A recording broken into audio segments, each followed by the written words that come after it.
this talk is loosely themed after one of them, and I've got some videos in here, hopefully to kind of liven things up, keep you awake, and provide some comic relief.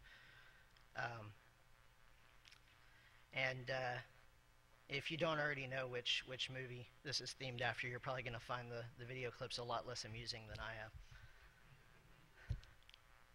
So some quick notes on mitigation. I use this term because in VoIP many times there's cut solutions to any particular vulner attack. And sometimes the best we can do is lessen the severity of the impact or the threat. Because of the design goals of most VoIP systems and protocols, it includes global connectivity between devices. So, and it also includes convergence with other types of communications mediums like IM, email, and customer relation applications. So due to that, I'm not going to be touting the solution of just isolate your VoIP network from your data network or from the internet to protect it. One of the things that they're trying to do is converge with all of these other things. So they're essentially going to have to talk to the data network at some point. I think that isolating your networks essentially a short-term solution, and I don't like those at all. Also, mitigation techniques that I'm going to suggest actually do work fairly well. In the third section, I'm only going to be discussing those that don't, or those that have some serious drawbacks.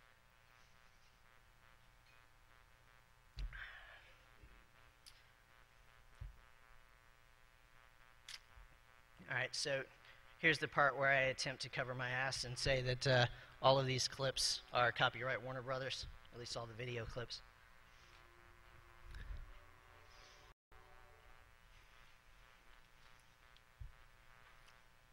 All right, so first, some quick VoIP basics.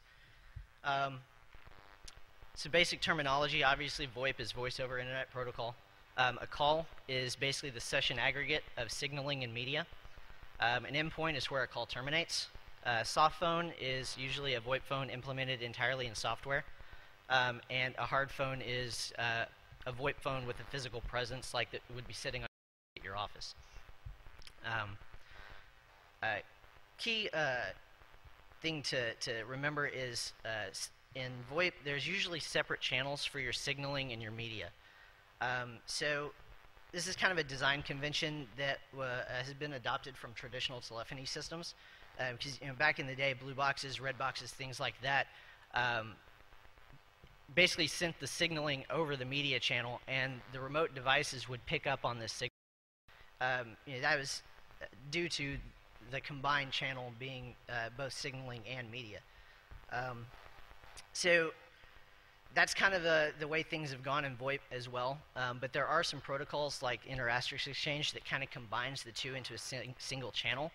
Although that's a little bit misleading because within that channel, they're still separate by like different message types because it's basically a data protocol. So some VoIP services that you might want to keep in mind is call control service is what basically sets up calls, tear down calls, changes call parameters during mid-call, things like that. Directory service is what looks up and maps usernames, phone numbers, things like that to phone extensions and transport addresses, so it knows where to send the call. Gateway handles interactions between different types of networks. Network services, usually when you're talking about in VoIP, kind of mean the underlying network services like DNS, FTP, DHCP, all of your traditional network services.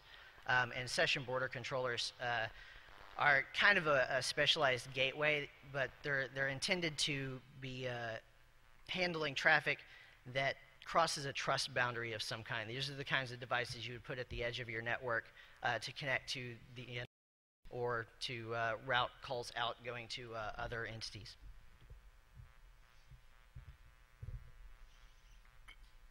So some protocols and ports. Session initiation protocol is a big one. It's grown quite a bit over the last few years. Session description protocol essentially runs within that and describes the session. SIP handles setting up the session. Session description protocol handles coordinating the parameters of the session. You also have Media Gateway Control Protocol, Skinny Client Control Protocol, which is Cisco's proprietary signaling. Real-time Transfer Control Protocol, which is essentially your signaling specifically for the media channel. And then you have your media protocols, which right now most things use RTP or SRTP.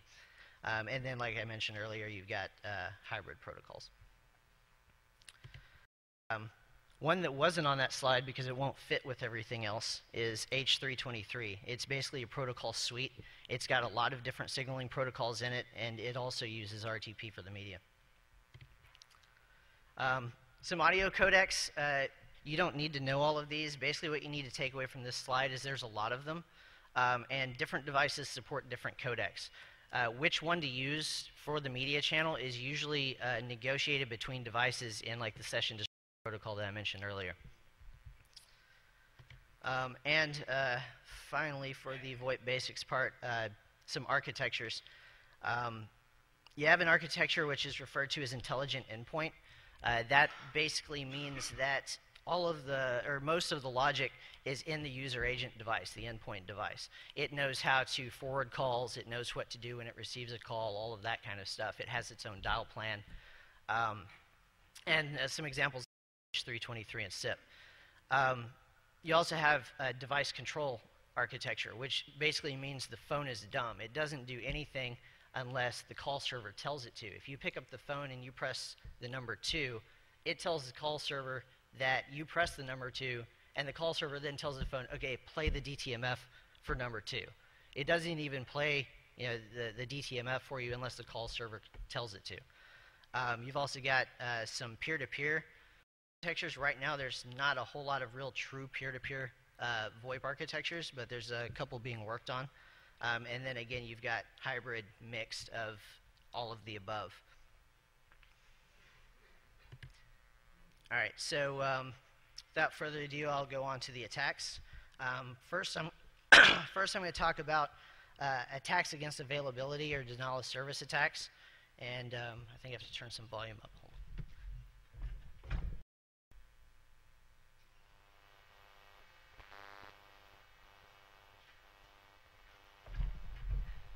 All right, hopefully you can hear this.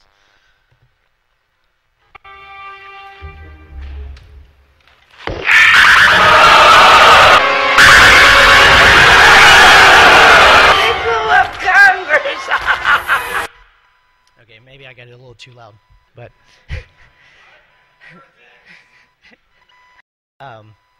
but yeah, basically, I don't know if you caught that, but they were blowing up Congress. I swear I've seen this movie probably at least 60 times in the last month, and it's still hilarious. So the first attack I'm going to talk about is device flooding, and I'm going to turn this down just a little.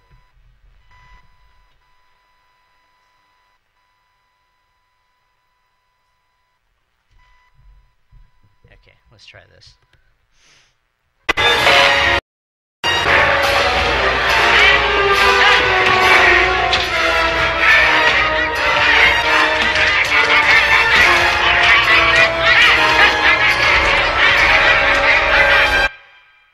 All right, flood of Martians. Okay, so first, most hard phones are still relatively expensive to produce. Because of this, they're made as cheaply as possible and with just enough processing power to really do the job. Also, due to the nature of VoIP services, certain functionality has to be available to unknown and unauthenticated parties.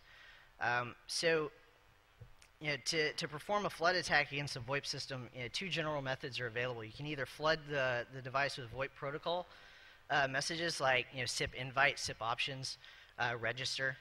Those are all good.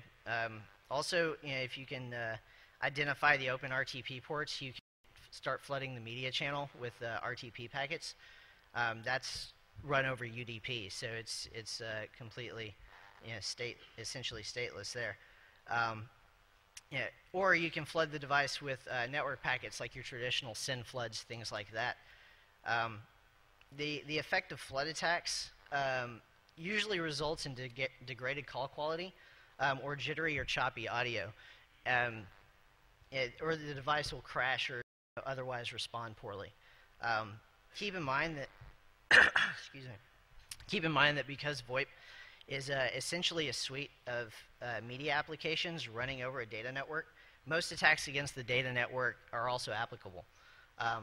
Voice is particularly affected by latency and quality of service issues.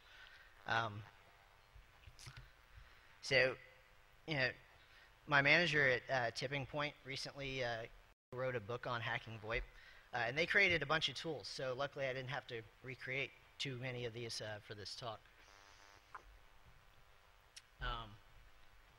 But basically, your general purpose packet tool can do your network type floods, like your SYN attacks, things like that. How did that happen? All right. You also have some special purpose VoIP tools like Invite Flood, IAX Flood, UDP Flood, RTP Flood, those types of things. You can go grab any of those and play with those. And to protect against your basic flood attacks, you can protect your core VoIP network from external access, like firewalls, session border controllers, strict ACLs. You can also rate limit offensive traffic at similar points of control.